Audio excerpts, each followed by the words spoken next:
Welcome to the Total Boss Podcast, and I'm your host, Christiano Green, a podcast where we talk about finding fulfillment through self-development, being a leader of your own life, and getting the most out of it as well. Tenacity, originality, talent, authenticity, and being legendary. It's all about living your best life.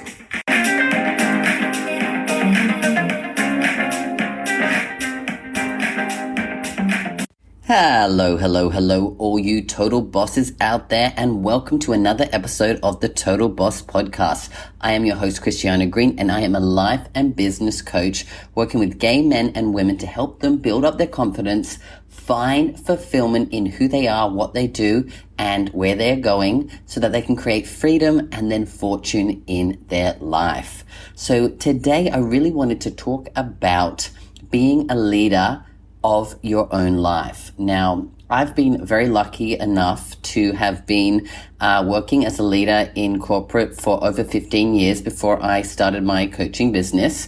I had small teams, I had large teams, and I've been able to grow teams as well. So I definitely feel like being a leader is something that's super important for me in my life, and it really helped me to learn a lot of skills which I could apply to my own life. So truly having the leadership skills for leading other people was super important and pivotal to help me then learn how I can use those leadership skills to actually run my own life. So what is self-leadership? So self-leadership is actually the practice of understanding who you are. So it's really like a deep discovery of really going inwards and saying, who am I as a leader, but who am I as a person, right? Because the more you know of yourself as a person, the better you are at being a leader. Next, it's up about understanding and identifying what are your desired experiences. So really, what is it that you really want to feel in your life? What are the experiences that you want to have? Like, what are you trying to aim to get in your life, and truly understand what your desires are?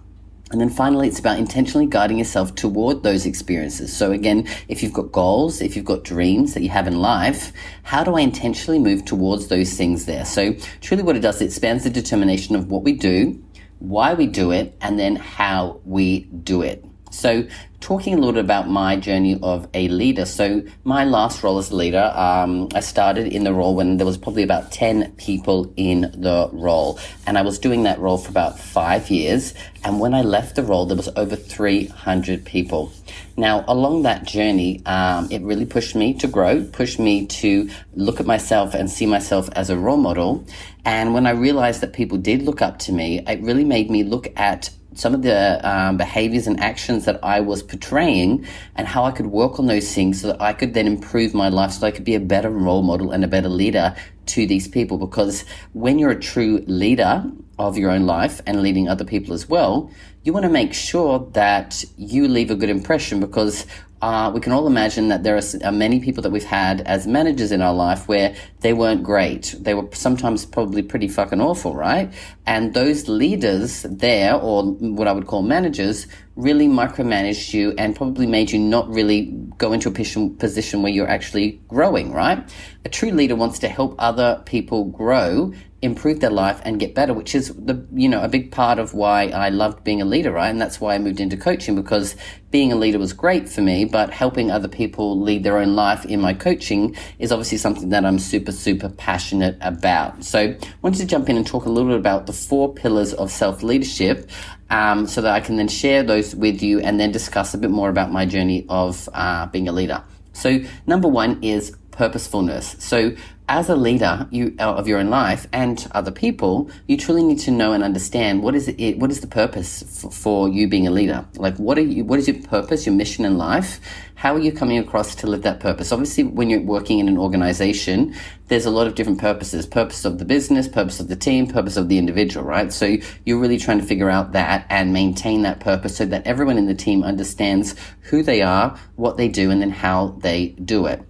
Now, purposefulness is important in all areas of your life, because if you're trying to truly be a leader of your life, you've got to look at all the different areas of life. So that can be your career, your business, your finances, your health, your fitness, your spirituality, your relationships, even your personal growth, right? If you have to have a purpose in each area for you to want to grow and get better. So truly being a leader is about understanding what the purpose is that you're doing on a daily basis so you can actually get the results that you really want to have for yourself. And then if you lead other people, get the results for them as well. Because obviously, when someone's having a struggle with something, it's about helping them uncover what it is they need to do to have the breakthrough so they can grow, get better, and do their job better as well, right? Now, number 2 of the pillars is mindfulness. So this is all about really being aware, having that true awareness of how you are coming across, how you're acting, and being mindful of everyone around you. Because, when you're a leader of yourself and other people,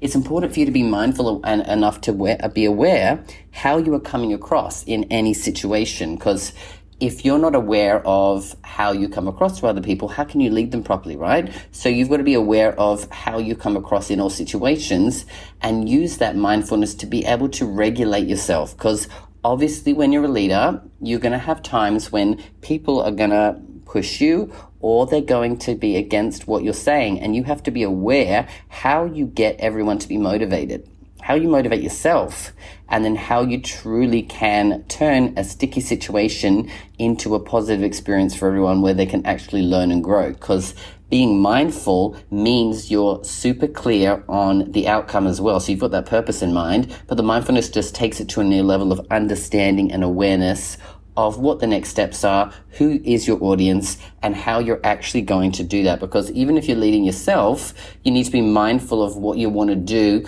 and how you want to do it, and have the awareness to know that you're actually moving in the right direction as well. Now, the third pillar of self-leadership is reflection. So it's super, super important as a leader for yourself that you reflect on your experiences, on your behaviors, on your actions, on everything that you do, because in the reflection is where you can find an opportunity to grow, to learn, to improve. Because reflection will give you that, right? If you look back on some of the things that you've done, you can be really happy with some of them, but there'll be some things that I can do better at, or some situations where you just really know that I just didn't handle that very well. If you're not reflecting, what will happen is you can continue that behavior and you won't get a different result. You'll get the same result, which can sometimes be negative for other people and even yourself. So when you reflect back on those situations, you can get an opportunity to go, okay, here I didn't handle it properly and it was because of this reason. And what am I going to do about it? So there's the opportunities for you to move forward and change and shift things around so that you can grow and get better as well. And finally, the fourth pillar is all about practice. So really practicing the behaviors that you want to have, practicing how you want to communicate to other people. And this is just about really putting things into action and really making sure that you put in a conceited effort to actually go ahead and make those shifts and changes that you need to have, right? So if, for example, you're in a situation where you get triggered by someone and normally you'd be quite reactionary, it's about putting into practice, how can I hold myself off from being emotional here and regulate myself so that I can actually handle the situation better, and then move away afterwards and then go, why was I triggered by that situation? So this is all about actively practicing the skills you want to put into place, because once you know something, that's one thing, but it's all about putting it into action to shift it around and change it so then you can actually make the changes in your life. So those are the 4 pillars of self-leadership. Now, like I said, I'd been a leader for over 15 years in corporate, and I took that, like I said, role very seriously. And it was probably one of the biggest things that happened in my life that really, truly helped me shift and change a lot of things around, right? So I could notice that when I had a lot of people who definitely looked up to me, definitely saw me as a role model, not only in work, but they also saw me a role model in life. I had a lot of gay people that work for me in my team, and just a lot of people in general who looked up to me and saw me as someone that maybe they aspired to be in some way. And so in doing that, obviously there was things that would happen at certain occasions, especially early on in my career. I'd be quite a heavy drinker, and going out with the team a lot, I would drink a lot with them, and then it would obviously lead to them drinking a lot as well because I'm there in that situation. And I realized upon reflection that really wasn't something that I wanted to be a role model for. I don't want to be a role model for someone to get super drunk, to get blackout drunk, and to act in that type of way. So I had to truly reflect on how I was coming across to these people. And it was one of the big reasons why I was able to give up alcohol for such a long time, because I really wanted the people in my team and the people that looked up to me to see me in a way that was positive. So if we did go out, you know what? I can handle myself. I can have a good time. I don't need to drink, and I can control myself so that I can make sure that everyone else is okay. Because a true leader doesn't want to leave anybody behind. He wants to make sure that that person is truly in the best possible way. So obviously, when you go out, especially when you go out with your team, everyone has a drink. Everyone wants to have a chat with you and talk to them about their stuff, and you kind of spend the whole night kind of coaching people throughout what happens in their life and try to help them, because they see you up, they look up to you, and so they want to just get some help. And when they've had a few drinks, they have that courage to kind of talk to you. So really being in those positions in a clear head meant that I could handle that, still have a good enough time, but also know that I was there to make sure that everyone else was okay, and also help these people in multiple different ways. And when you're being a leader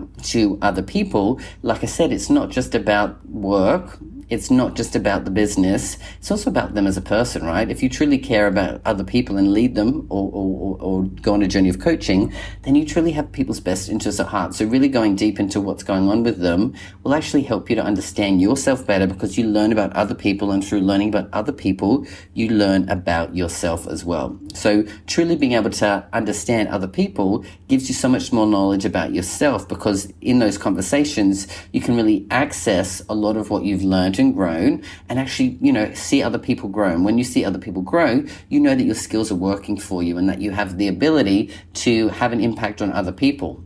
So being a leader really is about having an impact on other people, because truly at its core, it's hard to have an impact on someone in always the right way, because sometimes you're not always focused on what the outcome is or what you're trying to achieve. But when you are a true leader and you focus on it, it's the part of you that really comes out. So I think leadership, someone who's a true leader at heart, it's part of their identity, right? It's something that they step into, they believe in, and they understand that there's an important part of it, right? And that's why they have a lot of leaders in big organizations, because they understand the power of leadership. And these people who are leaders truly inspire people to kind of follow the vision of an organization. So truly allowing yourself to step into yourself as a powerful leader for your own life means you can influence other people as well. And, I'm sure that all of you listening would want to influence people in a positive way. You don't want to obviously be a negative influence on someone's life where that, affects them in a negative way. So truly stepping up and stepping into who you are as a leader will give you that ability to kind of make the shifts and change that you need to truly have in your life. So that's kind of really the typical stuff when it comes to a leader. I just wanted to add one more key thing in that I think is super important, that most leaders, when it comes to solving problems or, being a problem solver, will look at it like this. Most people will look at it and focus on the problem, and they live in the problem. Whereas a true leader looks at it and looks at it as a solution-focused mindset. Because when you are in the problem, it's harder for you to solve the problem, because the same mindset that created the problem isn't going to be the same one that fixes it. So when you're always just focused on the problem, you get stuck in that mode, and it becomes harder for you to find a solution. So if you're a true leader, it's about you stepping outside of yourself, outside of the problem, and really looking at it and going, hey, this is a jigsaw puzzle. What piece can I put in place next that's going to help me fix this? It's like, for example, putting a destination into Google Maps. There's going to be 3 or 4 routes that will come up at least when you're trying to get to a place. You will choose which one's right for you, but you know that there's more than one way to get there. So being solution focused knows that there's more than one way to get to the destination that you're trying to get at. So if you're a true leader, get outside of focusing on the problem. Don't be a problem solver. Focus on being a solution finder, because that's where you're going to get most of the results. All right, guys, I trust that this was valuable for you today. I trust that this was helpful for you today. If you've got any comments, if you've got any feedback, or you want to share a bit of your story, feel free to reach out and comment below, or reach out to me on Facebook, Instagram, or LinkedIn, as I always love hearing from you guys who listen to the Total Boss podcast. All right, guys, I'm going to leave you there. I trust you've had a wonderful day, and always remember that you've got this, and I've got you.